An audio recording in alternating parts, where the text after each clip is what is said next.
Rising land issues in the Midwest. What next?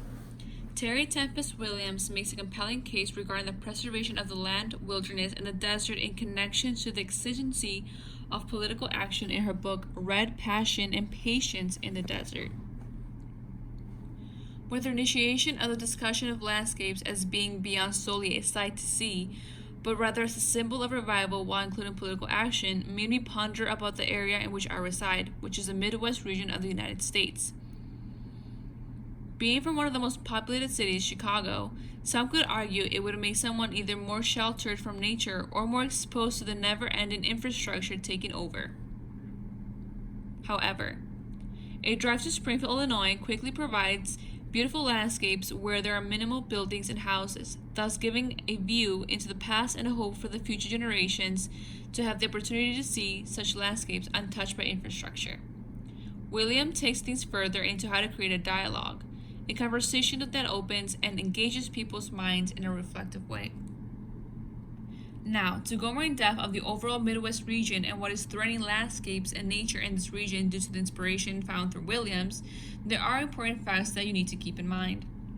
According to the National Climate Assessment, the NCA, a government entity, a large portion of the population within the Midwestern region reside in cities, and that translates to cities being, and I quote, particularly vulnerable to climate change-related flooding and life-threatening heat waves because of aging infrastructure and other factors, according to the NTA. This brings forth the sudden realization that certain cities in this region are already engaged in the process of capacity building. Now, the parts of the region that are not in cities or highly populated are those where agriculture governs the Midwest land use, with more than 2/3 of land designated as farmland.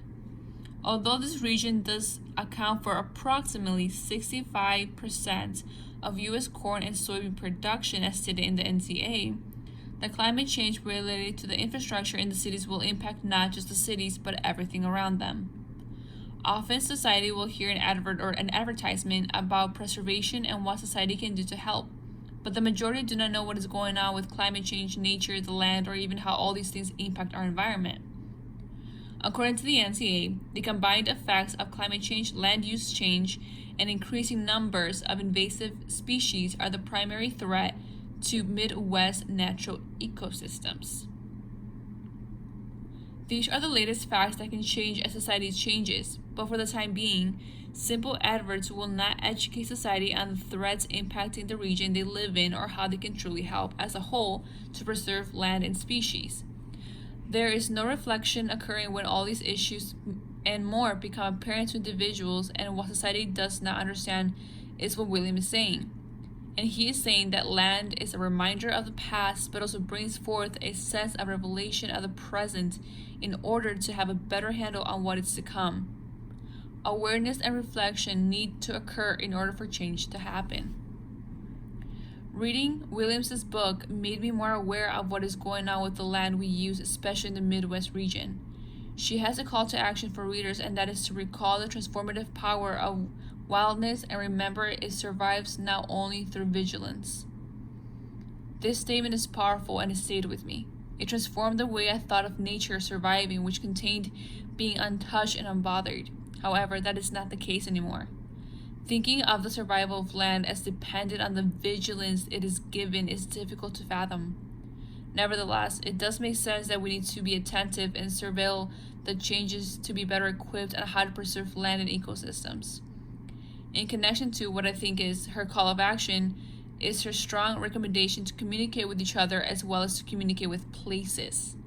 That concept is one I was able to think about in relation to a practical criticism course I took for my English major in undergrad. Not normally being too fond of nature books, Williams read was fascinating and captivating, and overall a piece that truly made me think about the land use and the impact it may possess in the present and in the future if we are not vigilant.